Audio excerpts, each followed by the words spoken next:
বাংলাদেশে রাজনৈতিক ব্যালেন্স এবং আগামী দিনের ক্ষমতাকে জনগণের কল্যাণার্থে ব্যবহারের জন্য জামায়াত ইসলাম এবং চরমোনাই সহ জুলাই আন্দোলনের ধারণকারী দলগুলো নিয়ে যেই জোট বেঁধেছে তার বিরুদ্ধে ভয়ঙ্কর ষড়যন্ত্র হয়েছে। ষড়যন্ত্রটা আসলে কারা করছে? জামায়াতকে কি চরমোনাই কি ধোঁকা দিচ্ছে? এনসিপি কি জামায়াতের সাথে কোনো নাটক করছে? মিডিয়া এগুলো ফুলিয়ে ফাঁপিয়ে প্রচার করছে কিভাবে? আসুন আমরা দেখি এই জোটকে কিভাবে ভালনারেবল করে দেওয়ার চেষ্টা করছে বাংলাদেশের মিডিয়া এবং ভারতপন্থী শক্তি সহ বিএনপির একটি বড় অংশ। জামায়াতের সাথে চরমোনাইয়ের নেতৃত্বে যে জোটটি বাঁধা হয়েছে সেই জোটের গুরুত্বপূর্ণ অংশীদার হয়েছে এনসিপি। এনসিপি এই জোটে আসার পর থেকেই শুরু হয়েছে নানান কানাঘুষা, আতঙ্কে নাড়াচাড়া দিয়ে বসেছে ক্ষমতার আশায় থাকা বাংলাদেশের একটি গুরুত্বপূর্ণ দল ও জোট।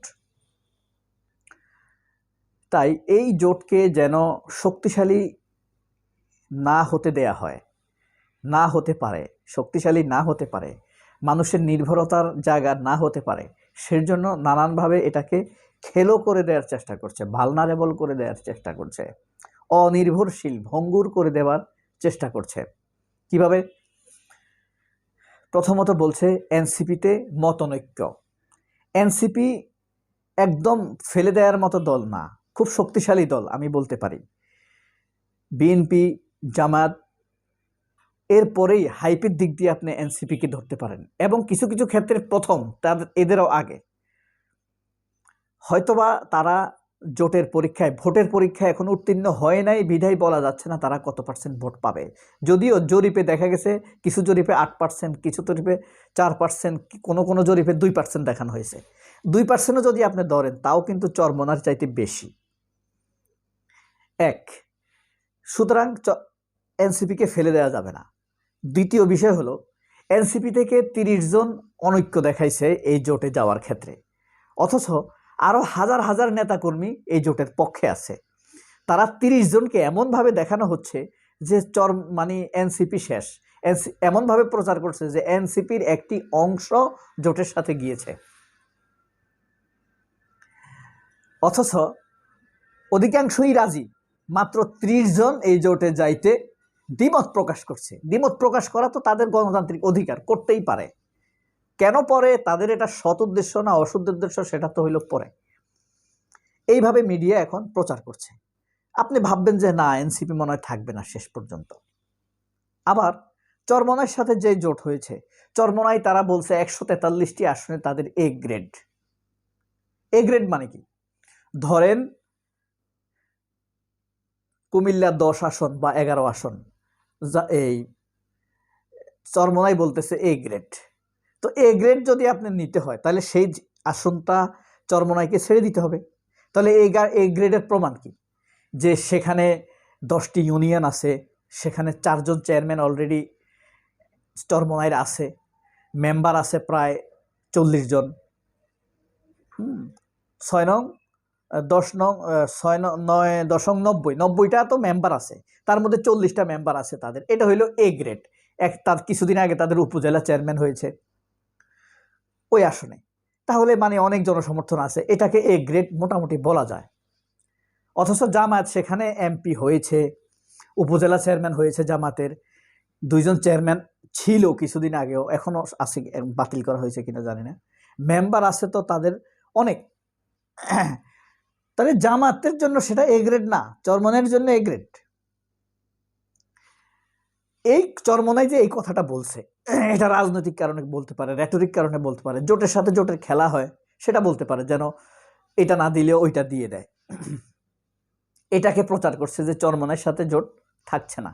এর মধ্যে চরমোনাইয়ের লোকেরা ধরেন পলিটিক্যাল ডিপ্লোমেসি কিছুটা না জানার কারণে অনেক কথা বাইরে বলে ফেলে। জামায়াতের কোনো লোক বলছে? জামায়াতের কোনো লোক কি জোট নিয়ে বলছে? বলছে না। তারা সবসময় আশাবাদী যে সব ঠিক হয়ে যাবে, প্রয়োজনে আরো 2টা ছেড়ে দিব, 5টা ছেড়ে দিব, জোট হবে, ইসলামের জন্য, মানুষের কল্যাণের জন্য জোট থাকবে। জামায়াত এই কারণে কোনো কথা বলে না। দেখবেন তাদের সামনেও যদি তাদেরকে ইনসাল্টেবল কিছু বলে, কিছুটা হিন্টস খোঁজাখুঁজি দিয়ে কথা বলে, তারা সেটা প্রচার করে। তো কিছু কতিপয় মিডিয়া, বিএনপি এবং কিছু দুষ্কৃতিকারী যে ষড়যন্ত্র করেছে তা মোটামুটি রুখে দেওয়ার পথে জামায়াত বা জামায়াতের আমিরের চেষ্টায়, টিমের চেষ্টায়। জামায়াত তো ব্যক্তি নির্ভর দল না। তো এই যে ভালনারেবল করে দেওয়া, তারপরে চরমোনাইয়ের সাথে একটা দ্বন্দ্ব তৈরি করে দেওয়া নির্বাচনের আগে আগে।